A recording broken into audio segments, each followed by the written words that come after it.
colors. Stand to. Cut.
The President of the United States takes pleasure in presenting the Bronze Star Medal to Captain Derek J. Herrera for service as set forth in the following citation.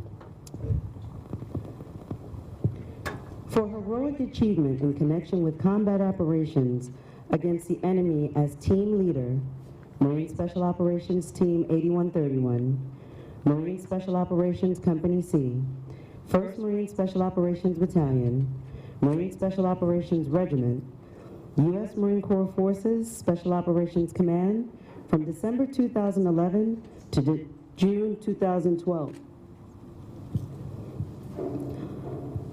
On 5 June 2012, while conducting village stability operations in the Upper Garesh Valley of Afghanistan's volatile Helmand Province, Captain Herrera led a combined joint forces of U.S. and Afghan personnel. During an ambush patrol near his remote checkpoint in Miramdav village, he came under heavy fire from an unseen insurgent element.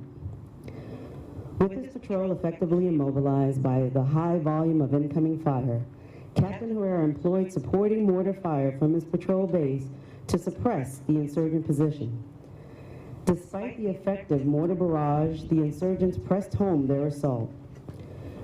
Recognizing that he now faced a determined and innumerably superior force while he occupied an untenable position, Captain Herrera instructed members of his patrol to deploy their handheld smoke grenades in order to provide cover and concealment for the movement.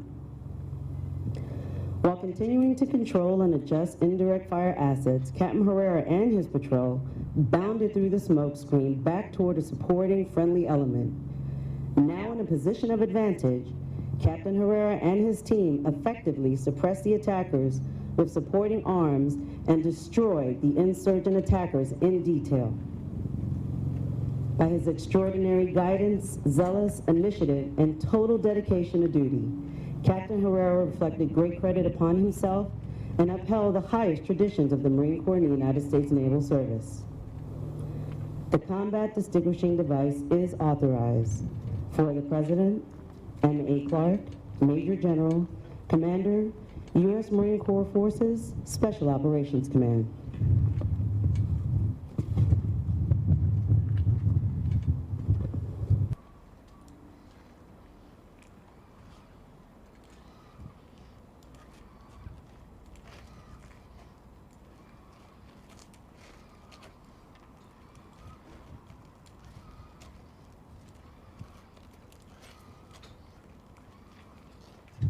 Thanks. Thank you. Thanks. Thank you so much for coming out. It's an incredible honor and truly awesome to be inspired by having you all here. Just take a few minutes of your time to talk a little bit about some things I've learned along the way and to thank some people. So today is not about me. So we talked a lot about me this whole time, and I'll be the first one to tell you that the only reason I'm here is because of so many of you here today that have gotten me to the point where I'm able to stand here and talk to you today.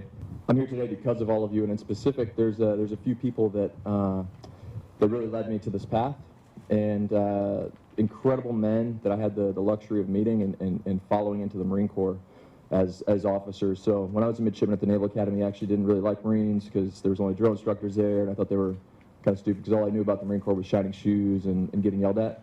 But I had this conundrum. I had all these incredible leaders that came before me and saw them all go into the Marine Corps, and they took time to mentor me and discuss my future goals and really guide me in the right path. And so when the time came, it made it very easy to follow guys like Byron Owen, Juan Rose, Eric Montgomery, Tyson Stahl, Billy Knapp, all those guys that came ahead of me, in addition to the classmates that I had and peers, including guys like Brian Buckley, Matt Lampert, Matthew Minuchin, all these people as officers that I continue to look up to and have been inspired by along the way. More than anything, the humility is something that drew me to these units and these people, and being surrounded by men like yourself, and for people that aren't in the Raider Battalion, you know, it's indescribable. The attitude, so I've never seen anyone quit, even in the most seemingly insurmountable tasks and experiences and challenges. I've never seen a single Marine Raider quit. That was true on the day I was injured, when our 10-man patrol, of which 2 of us were potentially mortally wounded or critically injured at that time, with a ragtag bunch of 10 Afghans surrounded on 3 sides, were able to turn the tide of that battle, call in the medevac to save my life and Ricky's life, and continue to fight throughout the day without suffering any further casualties. Truly incredible things that men like Brian Jacklin and Will Simpson, all these guys here, too many to list, have accomplished. And so never quitting. And then the last thing is keeping the faith. So there's always an attitude that you're never out of the fight. And so for me, I'm not out of the fight. I'm here for you whenever you need me, whenever any of you need me. And I'm going to continue to struggle and fight to make great changes in the world. As Colonel Lynch said, I'm just redirecting my path at this point. At some point, you have to take the uniform off. You can't wear it forever. And so for me, what I've tried to do is find something that I can be as passionate about, as motivated about, something that gets me up in the morning every day to continue to pursue and to move on with my life. And so that's really what it's all about. When you take the uniform off, find something, anything that's going to get you up in the morning and get you to accomplishing the goals that you've set for yourself and moving forward. I'm in a position now where I have very visible wounds, but they're no different than any of the wounds that almost all of you have suffered and continue to deal with on a daily basis. And so although I'm here and the limelight's on me today, you know, I consider myself completely average. And in everything I'm doing at these points and talking to anybody, the only goal I have is to spread awareness and share the incredible things that y'all are doing. And it's an honor to even have the opportunity to try to be an incredible ambassador for this community, because it's the community that's given me everything that I've had to date. And as the Colonel mentioned, no questions asked would I be here leading Marines in combat were the situation possible.